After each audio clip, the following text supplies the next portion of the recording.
Okay, the purpose of this episode is to give you the rhetorical and theological tools that you need, the ammunition that you need to help your friends in your church and in your family to see the light so that they don't sin with their vote.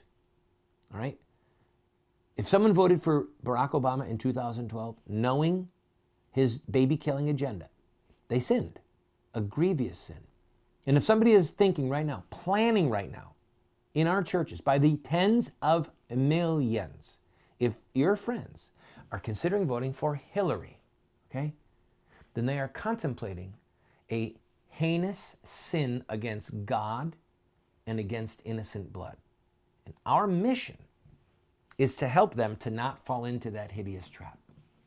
So, depending on the person, you can give them what they need to free themselves to say, yeah, I guess I am a single issue voter.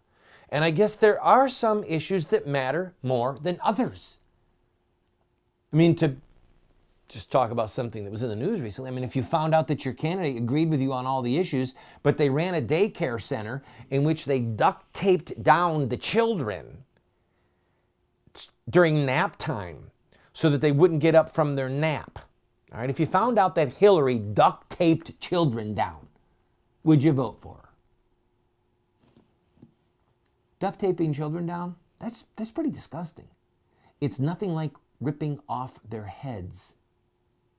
It's nothing like disemboweling them and throwing their mangled bodies into a landfill where their precious human remains are eaten by rats and by mice and by vultures, okay?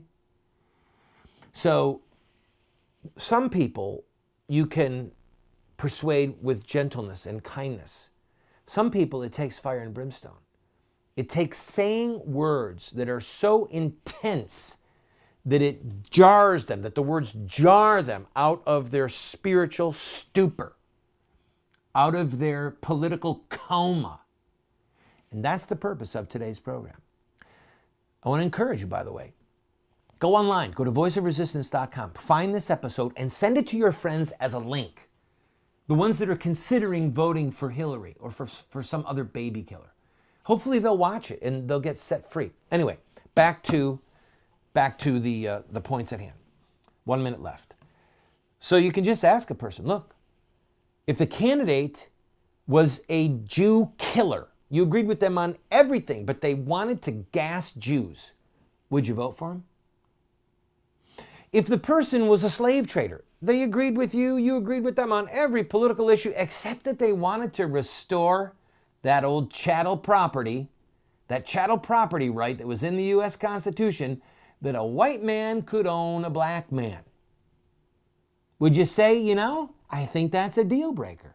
Or if, to go back to the family exercise, if, sir, your wife-to-be, you found out was a prostitute, or ma'am, your husband-to-be, you found out was a pimp and ran a brothel and slept with all of his working girls, would that be a deal breaker for you? I hope so. And if not, you can, if you really want a sledgehammer, just look at him and say, you mean you would vote for that person? Are you a slave trader? Are you gassing Jews? Is your wife a prostitute? What is wrong with you? Was that over the top? Can people use this?